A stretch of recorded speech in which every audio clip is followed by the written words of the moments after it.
But the overall spirit of the season, do you feel like you bore witness to any of that? Yeah, I mean, I witnessed the Rose Parade and the before-math and the aftermath of the event. And, man, I've seen more garbage than I've ever seen. Everybody I talked to about that, it was just like, what? It's just a bunch of flower petals. It must be really nice. No, I don't think it is. You know, it creates jobs. That's a good thing. That's a good thing. Speaking of jobs, perhaps we should do ours. What is going on in the world? Well, Lindsay Lohan is in the news again. She got an untreatable virus from a mosquito. Wow. Is there anything that girl won't sleep with? I'll let that mental image percolate for just a second. Ow. Go on. Iggy Azalea? She announced that she's got a jaw problem called TMJ. Is that lockjaw? Yeah, it's lockjaw. She's got lockjaw. Why can't these things ever happen to Taylor Swift or Justin Bieber? Why, oh why, does God hate us so very much? Did you see Iggy Azalea on Rockin' Eve? Yeah. What did you think? Nah. I guess. I mean, sure, okay. Good for you. Yeah. Good to you.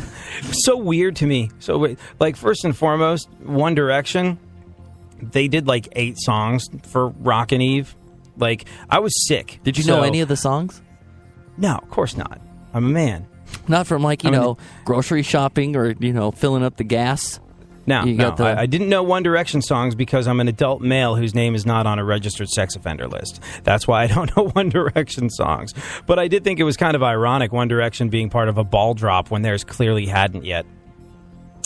The whole thing just perturbed me so much. Rockin' Eve perturbed. Like, I was like, when did the standard become so low? When was the bar moved so low? I just couldn't. It's terrible. I was looking at it going, Did you just watch that one, or did you watch all of them? Did you flip back and forth? Did you see all of them? There's like 4 of them. I was sick, so for New Year's, rather than go out or do anything, for once in my personal history since I started in radio, I didn't have to go hang out at a Bennigan's waving a noisemaker, being like 10, 9. Oh wait, it became the New Year's like a couple. F it, these people don't care, they're drunk. Like, it was one of the few times I hadn't had to host some wildly lame New Year's party. Now, if you've ever been in a New Year's party I've hosted, they weren't all wildly lame. However, the last couple of ones on the trot had been. Anyways, so I actually had a night off for New Year's, and I was sick. So what I did was I got a whole bunch of Chinese food and watched the ball drop and live tweeted Rockin' Eve. And it was so bad it made me angry. Angry. Like, I was just... I was watching it. I was like, well, if what's going on my television set is any indicator, 2015 is all about people that look like AIDS patients lip syncing badly, and I hope that's not the case. But it was horrendous. You know, the only thing that I liked about all of Rockin' Eve? What?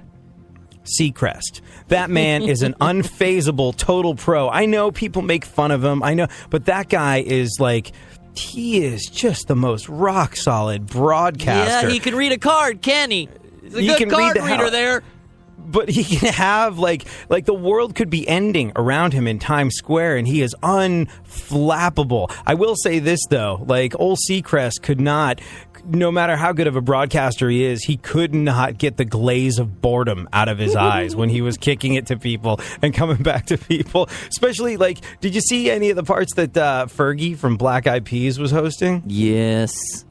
So, like, as someone that's been a frontman in a band before, and then tried to take it on stage where you do sort of just talking to the crowd or talking to the camera or what have you.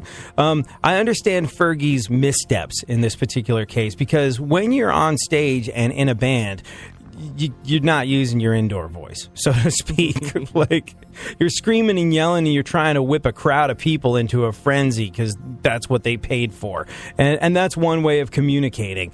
But, like, Fergie didn't seem to necessarily recognize that she was talking to one person, i.e. Ryan Seacrest, as opposed to trying to rock the masses at the Enormo Dome somewhere to people that didn't speak English as a first language. So it was just like, it was embarrassing. To say the least. I think this was her big shot at like having a broadcasting career, and yeah, I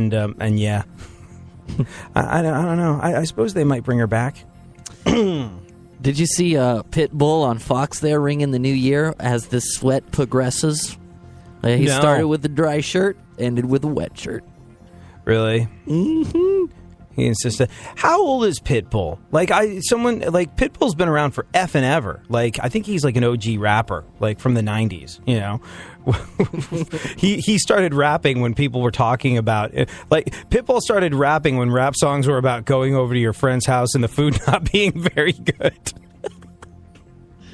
Yeah, he's pretty old. He's like 2 years younger than God. I wonder how long he can like keep this thing going for. But yeah, okay. No, I went traditional. I watched Dick Clark's New Year's Rockin' Eve with Ryan Seacrest. That was all I did. I was like, oh my God, wow! How did they reanimate? I have a Dick Clark impersonation, but I shouldn't do it here on America's Talk. Why not? Well, because it's not very nice. What could be more American? Well, okay. Happy New Year and 2015.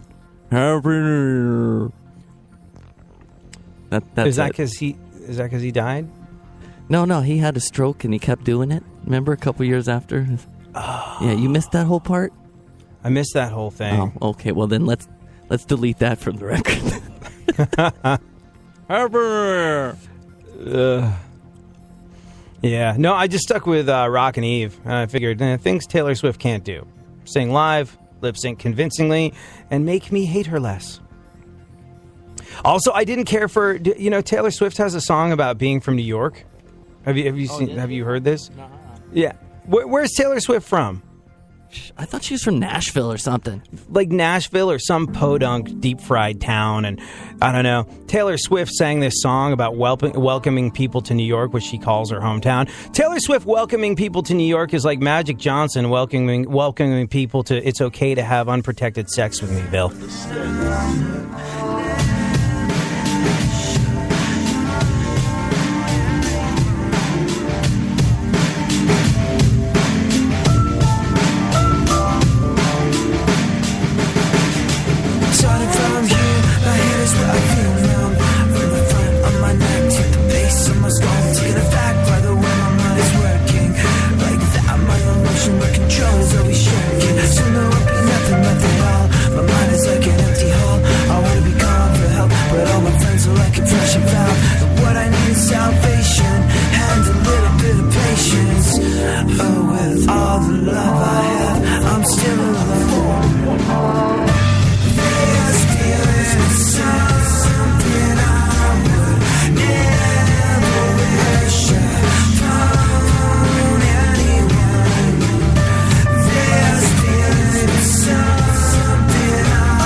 With the feelings that are associated with the sad life that I'm bringing, the tears and the singing. Being alive isn't a gift when there's so much you have missed, and so little ring true with the words to you by the people you trusted. When it all came down to choosing your ideals, developing your fears.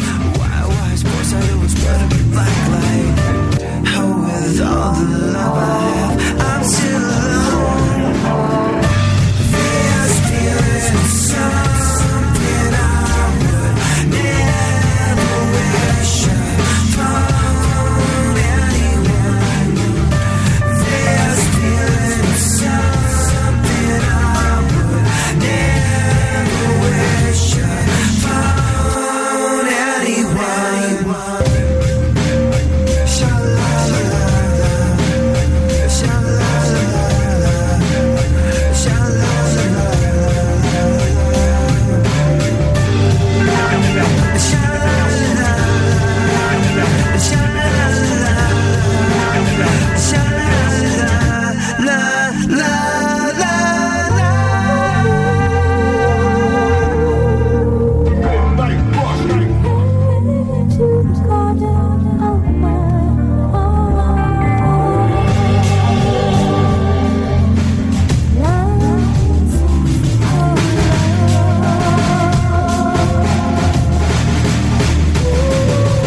now approaching midnight.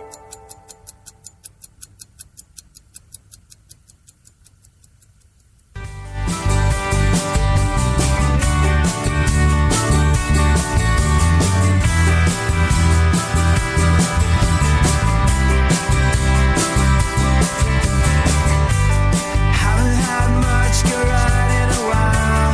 Haven't had much of a reason to smile. Haven't had many things go my way. Haven't had many sunny days. Haven't had many things go right, but I've had so many sleepless nights. Nothing ever seems like it will be half of what I hoped it would be. So just this one time, please let Go ahead, favorite the show, and enjoy AD on the go.